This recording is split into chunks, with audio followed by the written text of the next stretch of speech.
And then after that, we get the shooter minigame. Yep. Where the goal is to shoot and take out all the enemies chasing us as the buggy drives using one shooter, who is Barret, who is basically just facing backwards on the buggy as the buggy drives. Now, before I go into my thoughts, what did you guys think about this buggy shooter minigame? It was another rail shooter. I mean, it is like the one in the mine cart. It was the same thing. It is a rail shooter. What did you think? Ernest, how did you do? I did okay. I think the thing I did struggle with was it took me a while to adjust to being able to target some of the things. Yes. Yeah, the targeting was weird. Because you aim with your freaking left stick. Mm-hmm. It's similar to what's the Pirates The Chapter 6, yeah, Pirates Rampage. Pirates Rampage. Yeah. Where it's that same shooting mechanic. You're aiming with your left stick, and you can change the speed at which your reticle goes across the screen, but it's still always awkward. It's super awkward. Like, this was annoying like all the other rail shooters. Like, so here's what's crazy. When you go back and look at rail shooters in the past, like, and I always go back to Panzer Dragoon, but there's plenty of others. The physics and the controls are very precise in those games. You don't have like this weird and wonky like gravity physics, which makes your reticle aiming difficult. Yep. But yet in all the ones in this game, it's like they're purposely trying to make it an awful experience to play a rail shooter. I wouldn't say it's purposeful. I think the reason that the controls are so good in these other rail shooters is because that's the game. That's the whole game. So they have to put all of their developers in making sure that that works, that it feels right. In this game, that is not the game at all, right? In Rebirth, the mini games are little additions, so they don't have the resources at all. They don't have the time at all to make the mini games all be amazing. I think they have the resources. Maybe they have the resources. I don't know. Whatever it is, whether it be a lack of expertise, it's not purposeful. I agree that it's not the core focus of the game. It's not the core focus, which makes it just the result. I don't think that they're making the controls suck to be purposeful. I think it's giving the developers way too much credit. I think it's just they're not good at those particular kinds of games. It could be that. I just don't think that they're first-person shooter developers. Exactly. They're not people that are, it's like these are RPG developers. So they're doing all these mini games, which is like we have a wave race mini game, we have a shooting mini game, we have a Rocket League mini game, and it's all these things that they're pulling from other mediums and stuff. And given how much they're doing and how many different kinds of games there are, it's amazing that they're as good as they are. Well, I think, but they're not necessarily good in some cases. But I think this is when they have too much budget and too many resources, and they don't need to do this. Maybe. Right? Because I did not like this. It's fine, but you're just literally driving in a circle over and over again as Shinra troops on bicycles are chasing you, and you're literally shooting them down.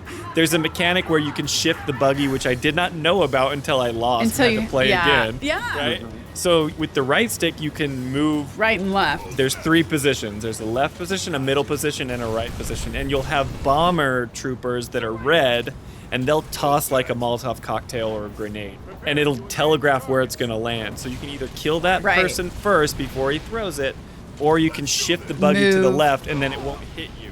And you have a little health bar that's not attached to like your health bar. So you're trying to just shoot all these Shinra bikes so they're not killing you. Right? And then there's another phase to this. There's another phase, yeah. Which is annoying, but... I'm with you on that. I mean, this was not my favorite minigame. It's similar to the minecart minigame from Chapter 7. I really struggled to even move the crosshairs well. It's bad. That's what I'm talking about. Like, they don't move very well, right? Yeah. And I don't like having to load and reload all the time too. It's like I'm already trying to figure out all these mechanics that you haven't given me a trial run through. Now, I don't have any bullets left. I need to, when has Barret ever had to reload? Like, Never. I get that you can introduce it in a minigame, but I don't know. I didn't love it. And that's the other thing. If you think about it, right, with Barrett's character, right? So just take the buggy out of it for a minute in the rail shooter. With Barrett's character by itself, it auto reloads and the reticle control is fairly precise.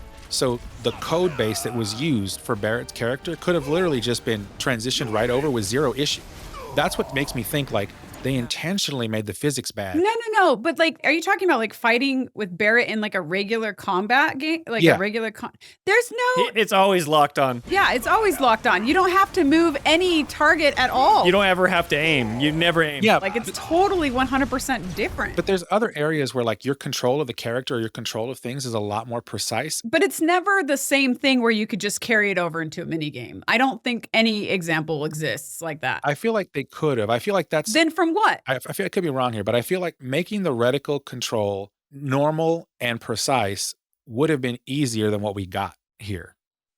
Yeah. No. Well, I think they're just doing a totally different game, because if you take Barret, if you're saying that you take the existing code of what Barret's doing in it, Barret never misses. You can't miss when you're fighting with Barret. Yeah. So that way you would just have Barret, you would just hold square and he would shoot everything. Right? Which is like, that would be fine, but that's not the game that they're trying to do. That would be fun. I think that they just suck at doing this is what yeah, I think. I agree. I don't think it's on purpose. I think for you to say it's on purpose is like you would give them a trophy for anything they did. Like, come on. It seems like Occam's razor here, right, is appropriate. So I yes, agree with... the easiest description is that they sucked at the minigame, Ernest. It's not that they did it on purpose. That is not the Occam's razor answer here, dude. I agree with Spencer that it's probably just bad implementation. Yeah, that's what we're both saying. But something just seems off about it. Like, it doesn't seem that... It is bad. To me, it just seems like it can't be that simple. That's what I'm getting at. But that's Occam Razor. I know. That's what I'm saying. Yeah, it is as simple as they just didn't get it right. And you know what? It doesn't matter because this isn't the main game. But it's like... But why annoy us then? Look, if it's really crappy and annoying, it's not because they wanted it to be crappy and annoying.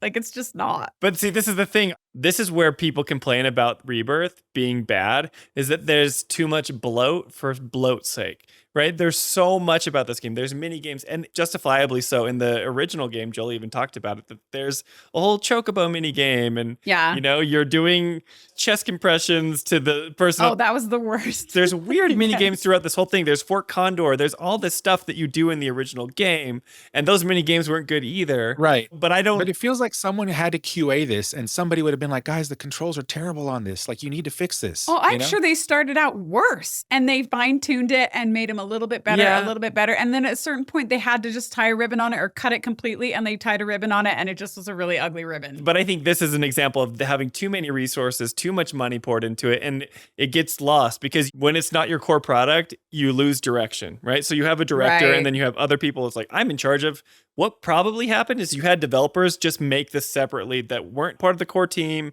and then they make the shooting game. And they're like, okay, that's fine. What we really care about is the combat with Cloud, and like when you're in a party of 3 and you're fighting, that feels awesome, right? They nailed the evolution of the turn-based combat. When you get to these mini games and stuff, it's like, yeah, that's bad. You could have cut it, but I think they just want to throw it all in there. But I don't think they purposely made it bad to make it wonky. But like, also, I don't think that this minigame was really all that necessary. It is not necessary. We already had a whole bunch of minigames in the Gold Saucer. We weren't really craving another one. We just did 2 major boss fights back to back, and now they're throwing us into this is basically a third boss fight, but it's in a minigame form. Yeah. It just wasn't necessary. They could have done all the cutscenes the same, almost the same way, maybe changed them slightly, and just had this run through cutscenes to progress the story instead of this minigame. I mean, they could have just ended the chapter with us taking off in the buggy. Yes. Yeah, which is how they ultimately do end the chapter. But this is an example of them going over the top because they have so much time and resources. This is where the bloat kind of shows. If people are complaining about bloat, this is where I would argue it kind of is. And it also feels really random. Yeah, and then it transitioned to like an Airwolf rail shooter at some point, right before you like finally get away. And I was like, this is... Yeah, it does feel like that. It takes you out. It's like you're just about to be done. You think you're moving on. Yeah. And then it's like, nope, you have to escape Shinra. Oh, you know what? What? I wonder if they justified keeping it in because it's supposed to be like Barret's moment. Sure. It's like, no, I got this because Cloud was going to do it. Yeah. Right. But I think it's also a relationship points builder. It is. It is a relationship points builder.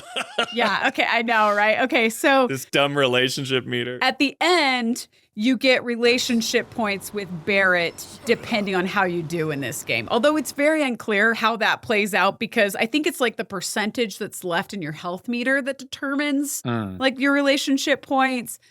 I don't know. To be honest, when we were fighting, for me, this minigame, so I actually did all right. I lost. I had to do it again. Taking the helicopter, well, that's the thing. I had to do it twice, too. But at first, I was like taking out the helicopter, the motorcycles, and then I reached the checkpoint. They added a checkpoint, which I bet you anything that checkpoint was probably added later after the fact when people were like, oh, we probably need a checkpoint here. People are going to get pissed.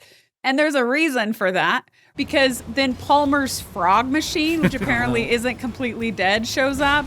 And then I don't think he fights fair in this, because he would often, like, you know how you were saying how little targets would appear that were foreshadowing where like a bomb would drop? Yep. Palmer would target the entire space, all 3 little blocks in front of your buggy, and you had to know which one he dropped first. He did them in sequence. Yeah, but sometimes he drops them weird, and you have to memorize in what order and go to that order. But like, you're so busy trying to get the freaking crosshairs to move correctly that like you don't very often, at least I never caught that pattern, and it was super quick too. It was like ultra fast. So I never memorized the order in which it was dropped or found it. And so I kept getting blown up, which was like so dumb. But the worst part was that flipping cannon. Yeah, and you run out of ammo. You have to shoot it before it shoots you. You run out of ammo, yes. And I thought we already destroyed that cannon. So when it just shows up, I was like, what is this thing? And then like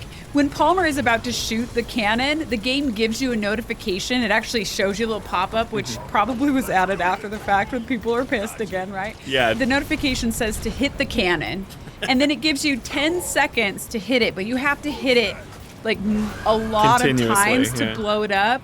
Which while dodging his attacks. While dodging and everything. And 10 seconds sounds like a lot of time to do it, but it's really hard because you're being jerked left and right. Yep. And that crosshairs thing doesn't work very well. It's so bad. And you're also reloading.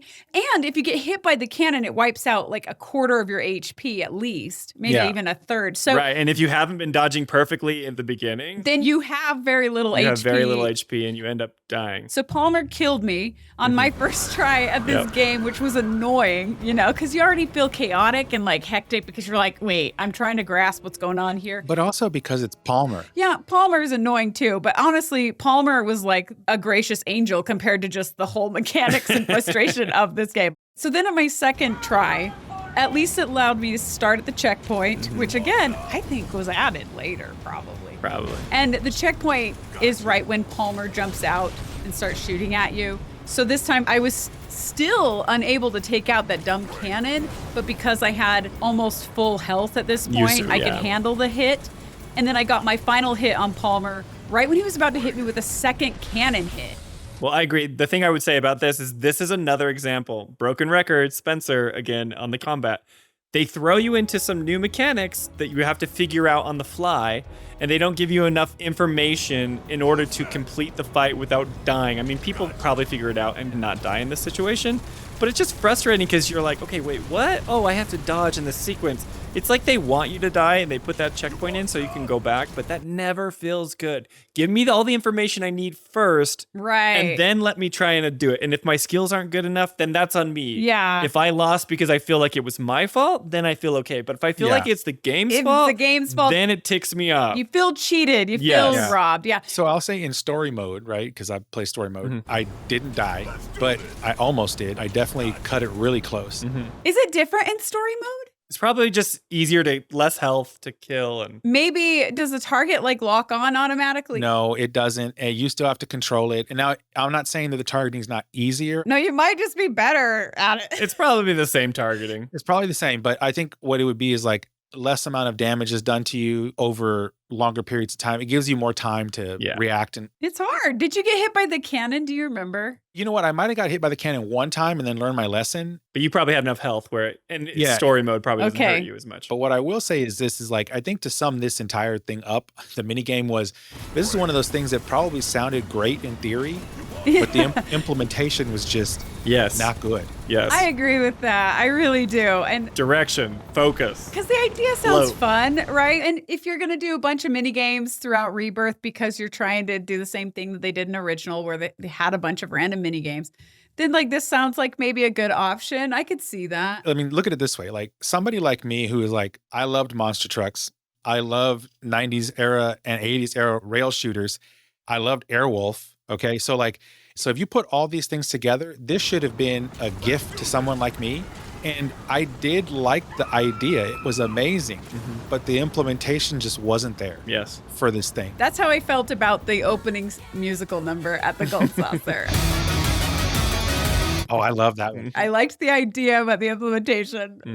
But if they had just given me the good controls instead of the wonky ones, yes, I probably would have given this a 10 out of 10. Sure. Like if you controlled well and they gave you the information you needed. If the game didn't suck. That'd be great. But this is not their specialty and it's blatantly obvious. Yeah. Yeah. And it's more frustrating because like, yeah. It's kind of similar to the rail shooter minecart minigame, except it's way more frustrating because there's stakes. In the minecart game, the boxes and crates weren't shooting back at you and blowing you up with cannons. So it was like the stakes were raised and it made it annoying. Yeah, that was more like an arcade type thing where you're trying to score points. This was different. And you said that this has relationship meter stuff? Yes, there's a relationship. Okay, so tell me about that. So apparently, after this is all done, then Barret, he looks relieved to be finished, and he sits down on the buggy, and he asks Cloud how he did, and then Cloud makes a comment. Oh. And for me, he said, I've seen worse. Which apparently is not a good response, but there's worse ones. That's like you almost died. Okay. Yeah, something like that. And then Barret, in my case, Barret told him to shut up. Shut up. And then we're told that our relationship with Barret has changed, even though we have no idea how. If that's good or bad. Usually that means it goes up. Yeah. Because I don't think you can get negative points. I don't think either. I think you get some points with But Barret not no as matter much. how you do on this game. But I even looked on Reddit and no one could agree Wow. on how that game played into relationship points. Like everybody had totally different. Well, that's Reddit too. Sure. Yeah. But usually like with Reddit, you'll get like a consensus of people who have figured it out, you know? Yeah, someone can be like, this is what happened. But in this case, it was like everybody had totally different responses. Nobody knew. It sounds like So unclear. So bad, Square. That is not good. I don't like this. It goes back into our complaints about the relationship meter not being clear and not being disclosed, and transparent, right? But apparently, like if you got above 75% health, if you had that left at the end of the game, then you get a good reaction and the most points from Cloud. But again, nobody really knows. Square is just suffering from a case of you're doing too much. They are doing too much. That's the bottom line here, right? Like Maybe so. I get it. And I'm not saying like this was, any kind of negative or incompetent thing. I think this is one of those things where they knew the gravity of remaking 7 and they wanted to put all their hearts and souls into it. Yeah. But they just did too much. It's a lot. Well, there's this overwhelming sentiment online that Remake is better than Rebirth. And that we'll talk more about this as we finish the game. Yeah. I think from a story perspective, it is. But like, think about this chapter specifically. We have these great moments with Dyne and a lot of these focused, directed moments, story beats that happen. But then also we're all over the place doing all these mini games. And then you think you're done. And then they just throwing in more stuff like this mini game with Barret. So Rebirth it's too big for its own good. I know that in the original game, it does become open world after Midgar, and Midgar's kind of like its own encapsulated story. But I think this is where Rebirth falters, is that they try to take on too much that they don't need to do. It's not even that it's like, there's open world games that we've played and people love them. But when they become too big or too bloated just to have stuff to do, that doesn't necessarily mean that it makes the overall product better. And I think this is kind of what's happening to Rebirth. We're starting to see little glimpses of it. Like, I'm not saying that I won't play open world games or that they're bad, but I just don't really care about that. And there's a lot of people like you. I'm not saying to make it Final Fantasy 13 linear either. Sure.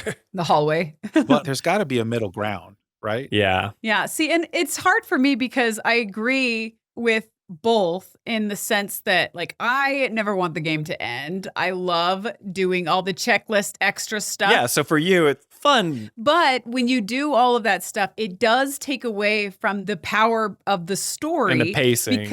and the pacing. And so you do lose things in that regard, right? So it's almost like But allow them to be optional, Joe. Like, so if Right. someone like you, like if you want to go explore all of Totally. Final Fantasy VII's world, which is cool. they've done that to an extent, right? Yeah, they like in chapter 2 and chapter 4. Because you played the game streamlined story only first playthrough. Sure. And I think that's cool that they let you do that. But I'm talking about these story But then there's these mini games. these story bits where it's like Yeah. you can't avoid these things. And it's like, this does not need to be here. Yeah. Square. Yeah, this mini game should have been a game in the saucer. Sure. Right. Or something. It's like in Remake, you have that mini game, the G-Bike minigame that we get to replay, and that's part Yeah. of Remake's story. And that's fine because it's like, that's happening. This is like, we've already fought Palmer. We've already fought Dine. And they're like, yeah, why is the frog robot shooting at me again? Like, what? They're still doing it. It's just like, it's too much time and money. Yeah. Also, to like the storytelling perspective and just like the pacing and stuff, like you just kind of brought it to a very satisfying close, right? Yes. With that scene with Cloud and Barret. Yes. And then you piss everyone off. But then you close out the chapter with this. Yeah, and that's like what you remember. You're totally right, Ernest. Why did you do Yes. this? Yes. Yeah, it's true. Up until this point, like there have been some mini games. I'm like, whatever. It could hit, miss, whatever. Mm-hmm. This is the first one that I think actively irritated me, where I was like, why, Square, please. Who's next?